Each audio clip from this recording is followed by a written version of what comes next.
আসসালামু আলাইকুম ভাই, ভালো আছেন স্যার? ভাই আলহামদুলিল্লাহ, আপনি কেমন আছেন? জি আলহামদুলিল্লাহ। আমি ছোট করে আমার পরিচয় দিই। আমার নাম রানা, আমি লন্ডন থেকে আসছি, লন্ডনে থাকি ফ্যামিলির সহ। তো শহীদ ভাই ইতালিতে মিলানে থাকে, তার ভিডিও অনেকদিন ধরেই দেখি। তো আসলে হঠাৎ করে তার সাথে দেখা, আমার কিন্তু আসার আগে তার সাথে আমার কোনো কানেক্ট হয় নাই, কন্ট্যাক্ট হয় নাই। কিন্তু ভাই সবসময় আমি দেখি যে মিলানের প্রত্যেকটা মানুষের সুখ দুঃখ ভালো মন্দ সবসময় মানুষের সাথে সে তাদের কাছ থেকে কথাগুলো জেনে শুনে বা তাদেরকে পরামর্শ হেল্প করে। তো আজকে হঠাৎ করে ভাইয়ের সঙ্গে যদি দেখা হলো, তো আমরা চেষ্টা করি ভাইয়ের কাছ থেকে আরও কিছু ইনফরমেশন জানার, যারা নতুন আসবে বা এখানে যারা আছে তাদের কী অবস্থা। তো ভাই আপনি তো অনেক বড় মাপের একজন ভালো একজন আছে। তো এগুলো আপনার আমরা অনেকেই জানি। এখন আপনি আমাদের একটু বলেন যে যারা ইতালিতে আছে তাদের জীবনযাত্রা মানটা কেমন? একটা সাধারণ মানুষকে জিজ্ঞাসা করলে জানা যাবে না, তাই না? কারণ আপনি শত শত মানুষের কাছে যান, তারা আপনার কাছে আসে, অনেক কিছু বলে, আপনি সত্যি আমাদেরকে সর্বপ্রথম সবাইকে আসসালামু আলাইকুম। আশা করি আপনারা সবাই ভালো আছেন। আলহামদুলিল্লাহ, আমি মোহাম্মদ শহীদ, আর আমার ইউটিউব চ্যানেলের নাম হলো শহীদ অন দ্য গো ইউরোপ। আজকে হঠাৎ এই ভাইয়ার সঙ্গে আমার দেখা হলো। এই ভাইয়া থাকে হলো ইংল্যান্ডে। ভাইয়া আমাকেও কল করতো, সেও একজন ইউটিউবার। সে আমার সম্পর্কে জানতে চায় যে শহীদ ভাই, আপনি এখানে যে অসংখ্য মানুষের, আমাদের বাংলাদেশি ভাইয়াদের জীবন গল্পগুলো তুলে ধরেন, আপনি এই কাজটা কিভাবে করেন, এবং এর যে মানুষগুলোর জীবন গল্প আপনি তুলে ধরেন, সেই মানুষগুলো দেখা যায় অনেকেই পাহাড় পর্বত, বিভিন্ন দেশের নদী নালা, বর্ডার ক্রস করে ইতালিতে প্রবেশ করে, বা অনেকে সাগর পাড়ি দিয়ে ইতালিতে প্রবেশ করে, অনেক রিস্ক নিয়ে তাদের জীবন গল্পগুলো আমাদের মাঝে বা পাবলিশ করে থাকেন। আমরা সেগুলো দেখি এবং সেগুলো আমাদের কাছে খুবই ভালো লাগে। হ্যাঁ, সর্বপ্রথম আমি আপনাকে বলবো, দেখেন আমি একসময় কোনো ইউটিউবার ছিলাম না। আমি এই ইউটিউব পদে বা অনলাইন জগতে কিভাবে আসলাম?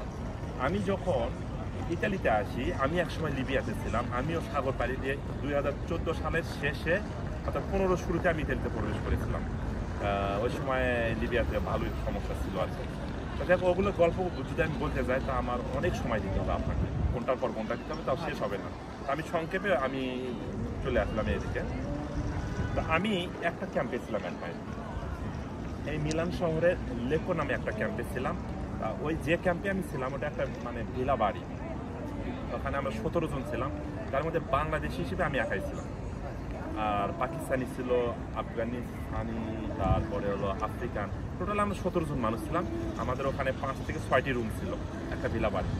তা ওখানে আমি শুধু আমার বাংলা ভাষায় কথা বলার জন্য আমি মুখটা বন্ধ হয়েছিল। আমি হালকা ইংলিশ বলতে পারি, কিন্তু এখানে তো আর ইংলিশ চলে না ইতালি। হ্যাঁ, আমি এসে এটাই দেখলাম। তা আমি বাংলা ভাষায় কথা বলার জন্য আমি বাঙালিদেরকে খুঁজতাম একসময়।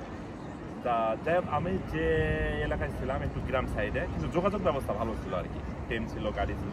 তা আমি লেকো নামে একটা শহর আছে পাশে, ওখান থেকে প্রায় 25 থেকে 30 কিলোমিটার, আমি ওখানে যাওয়া শুরু করতাম ট্রেনে। ওখানে যা আমি একদিন হঠাৎ একটা বাঙালি ভাইকে দেখলাম। তিনি, আমি তার কাছে গেলাম যে ভাইয়া, সালাম দিলাম যে আপনি কেমন আছেন। তা মনে পায়ের পর পাদে বসেছিল। আমি নতুন ছিলাম, নার্ভাস অবস্থায়। আমি বাঙালি পেলে, হ্যাঁ, বাঙালি ভাইদেরকে দেখতে পেলে মন খুলে কথা বলবো। তার কাছে যেই আমি সালাম দিয়েছি, সে আমাকে বললো কি যে আমার সময় নাই, আপনি কি চান আমার কাছে? আমি বললাম আমি আপনার কাছে কিছু চাই না, আমি শুধু একটু বাংলা ভাষায় কথা বলতে চাই, আর আমি যে এলাকা থেকে কোনো বাঙালি নেই, ঠিক আছে? আমাকে বললো কি সময় নাই। আর ওই যে মনের মধ্যে আমার একটা হেড ঢুকলো, ঠিক আছে? আমি শহীদ, এখন আমি মনে মনে ভাবলাম যে আমি শহীদ কোনোদিন এখানে ডকুমেন্ট বা সব কিছু করতে পারি, তা আমি একদিন বাংলাদেশি ভাইদের জীবন গল্প তুলে ধরবো এবং আমি তাদেরকে আমি হেল্প করবো ইনশাল্লাহ। তাহলে আল্লাহ সুবহানাহু ওয়া তাআলা এই কথাটা আমার কবুল করেছে। তারপরে আমি ধীরে ধীরে ধীরে ধীরে কোভিড যেটা আসলো, করোনা ভাইরাস আসলো বিশ্বের থেকে 19-20-এ, তারপর আমি ওই সময় ভিডিও আপলোড করা শুরু করে থাকি, একটা দুইটা। ওই সময় আমি ইউটিউবার ছিলাম না, নর্মাল ভাবে।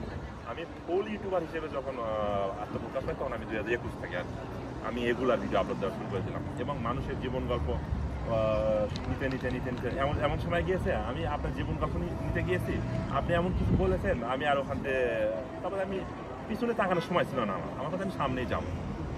আর এখন আমি এমন পর্যায়ে চলে গেছি, মানুষের জীবন গল্প আমার 3-4টা ক্যামেরা ব্যবহার করতে হয়, এত পরিমাণ জমে থাকে, আমি এগুলার 1 থেকে 2টা আপলোড দিয়ে থাকি। এগুলার আপনি এটা আমরা চাই, এটা ঠিক আছে, আমি নিয়ে শেষ করতে পারি না। আমি সবার প্রবলেমের কথা শোনেন, যতটুকু পারবেন হেল্প করবেন, এটাই আর কি। এবং আপনি, হ্যাঁ, আমি যতটুকু আমরা শর্ট করবো, তো যারা বাংলাদেশে বা অন্য দেশে আছে তাদেরকে আপনি ইতালি আসার জন্য কী পরামর্শ দেবেন? তাদের আসলে তাদের শরীর যাতে তাদেরকে ভালো করতে পারবে, তারা ভালো করতে পারবে, এটা আচ্ছা, আপনাকে ধন্যবাদ এই প্রশ্নটি আমাকে করার জন্য। তারপরে আমি একসঙ্গে আরো 10টা সেকেন্ড একটা কথা আমি যোগ করে বলি যে ইতালিতে আমি সংক্ষেপে একটা কথা বলি যে আমি যে জীবন গল্পগুলো বেশি করে তুলে ধরি সেটা হলো কি যে যারা বিভিন্নভাবে বর্ডার ক্রস করে সাগর পাহাড় পথ পাড়ি দিয়ে ইত্যাদি প্রবেশ করে, এখানে অনেকেই মনে করে যে বাংলাদেশ থেকে ইতালি বা ইউরোপে গেলেই মনে হয় শান্তি, বা ওখানে কোটি কোটি টাকা মানে বাতাসে ওরা এগুলো শুধু হাতে ধরবো আর বাংলাদেশে পাঠাবো। নো, এই জিনিসটা ভুল ধারণা। এখানে এই ইতালিতে আমি আপনাদেরকে যেটা বাস্তব চোখ দিয়ে দেখাই, ভিডিওর মাধ্যমে দেখাই, ফেস টু ফেস আমি ইন্টারভিউ নিয়ে দেখাই, কত মানুষ আমাদের বাংলাদেশি ভাইয়ারা রাস্তাঘাটে ঘুমিয়ে থাকে। এখন এই যেখান গাড়িতে কথা বলছি সেটা হলো মিলান সেন্টার, তার মানে ট্রেন স্টেশন, এটা ফুলের ট্রেন স্টেশন। এই ট্রেন স্টেশনের অপর সাইডে বাংলাদেশি বলেন, পাকিস্তানি বলেন, আফগানিস্তানি বলেন, তারপরে নাইজেরিয়ান বলেন, অনেক দেশের মানুষ ফুটপাতে ঘুমিয়ে থাকে। এবং এই যে সাইডে যে রোডগুলো দেখতেছেন, আপনি যদি রাত 10টার পরে আপনারা এই বিল্ডিংয়ের নিচ যে বারান্দাগুলো আছে আপনারা দেখেন, অনেক বাংলাদেশি ভাইয়ারা, অনেক বিভিন্ন দেশের মানুষ যারা লক্ষ লক্ষ টাকা খরচ করে কৃষি বিষয়ে এসেছে, এগ্রিকালচার বিষয়ে এসেছে, স্পন্সার বিষয়ে এসেছে এবং বিভিন্নভাবে অবৈধভাবে ইতালিতে প্রবেশ করেছে। তাদের কোনো থাকার স্থান পায় না, এখানে ক্যাম্পেও ঢুকতে পারে না, কোনো একটা ম্যাচে উঠতে পারে না। এখন আপনি যদি একটা ম্যাচে থাকতে চান তাহলে এখানে নর্মালভাবে একটা ম্যাচ খরচ নাই তা বাদে আপনার বাংলাদেশের টাকা 50,000 টাকা খরচ, শুধু খাবেন আর ম্যাচে থাকবেন। আপনার ইনকাম কোথায় থেকে হবে এটা আপনার ব্যক্তিগত ব্যাপার, এটা দেখবে না কেউ, ঠিক আছে? তা আপনারা যারা এভাবে ইতালিতে আসতে চান, বৈধভাবে আসতে চান বা অবৈধভাবে, সেটা আপনাদের ব্যক্তিগত ব্যাপার। আমি আপনাদের কাছে হাও বলবো না, নাও বলবো না, কিন্তু আমি বলবো যে আপ টু ইউ ভাই, আপনারা যারা আসবেন, তবে যেটা রিয়েল মানে পরিস্থিতি কী ঘটনা ঘটবে সেটাই আর কি এক্সপ্লোজ করতেছে, এক্সপ্লেন করতেছে আমাদের শহীদ ভাই। এখন বাকিটা আপনাদের ওপর নির্ভর করবে। আর আমার আপনি সব আর কি জানতে চান আমার সম্পর্কে বলেন? অনেক কিছু বলার আছে আমার, আমি কোনটা বলবো। ছোট ভিডিও দিয়ে আসলে এত কিছু জানা সম্ভব না। আমি চাই আপনি শহীদ ভাই, আমরা তো যারা আসি যাই ঘুরে চলে যায়, হয়তো বা কিছু টুরিস্ট প্লেস নিয়ে যদি একটা ভিডিও করি। আর বাংলাদেশে অনেক ভাই অনেক কষ্ট আছে, অনেক ভাই ভালো আছে, সব কিছু মিলে আমরা ভিডিও করতে পারি না, আমরা খুঁজে পাই না, বা 2-3 দিনের জন্য এটা এনাফ না। তো আপনি যাতে পার্মানেন্টভাবে এখানে আসবেন, ব্যাপার হয়েছে আপনি ওল জার্নিটা আপনি জানেন। ধীরে ধীরে আমাদের যারা অডিয়েন্স আছে, আমাদের যারা ফলো করে দেখে, তো তাদেরকে স্টেপ বাই স্টেপ ভিডিও করে আপনি মেসেজটা দেবেন এবং সর্বদাই হেল্প করবেন। এটাই আমরা চাই, আমরা আসলে সকলেই এটাই চাই। আপনার এই প্রশ্নের উত্তরে আমি একটা শর্টকাটে একটা প্রশ্ন জবাব দেবো যে আমাকে অনেকে জিজ্ঞাসা করে, শহীদ ভাই আপনি যে মানুষকে হেল্প করেন, মানুষের পাশে দাঁড়ান, মানুষকে খাওয়ান, অনেক সময় দেখা যায় এমন কিছু বিপদ হয়েছে টিকিট কেটে দিতে হয়, তো এই টাকাগুলো আপনি কোথায় পান?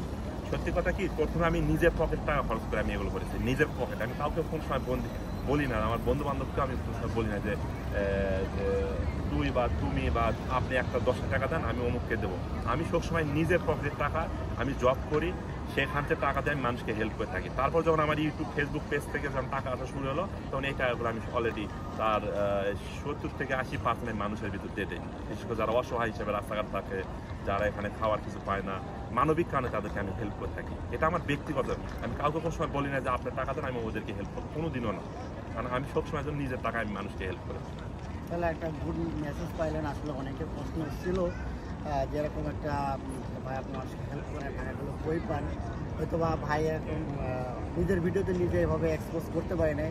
আজকে আমি ভাইকে প্রশ্ন করার কারণে আসলে আমরা জানতে পারলাম। তো আসলে ভিডিওটা আর বড় করবো না, আশা করি আপনারা অনেক নিউজ পেয়েছেন এবং যদি আরও আপডেট পেতে চান তো শহীদ অন্ডার গো এই পেজটাকে ফলো করবেন। সবাই ভালো থাকবেন ভাই, বিদায় নিয়ে নেন। আপনারা সবাই ভালো থাকবেন, সুস্থ থাকবেন। যে যেখান থেকে এই ভিডিওটি দেখতেছেন অবশ্যই ভিডিওটি বেশি বেশি শেয়ার করবেন এবং আমার আর কিছু বলার নেই, এখানে ওকে ঠিক আছে। আল্লাহ হাফেজ।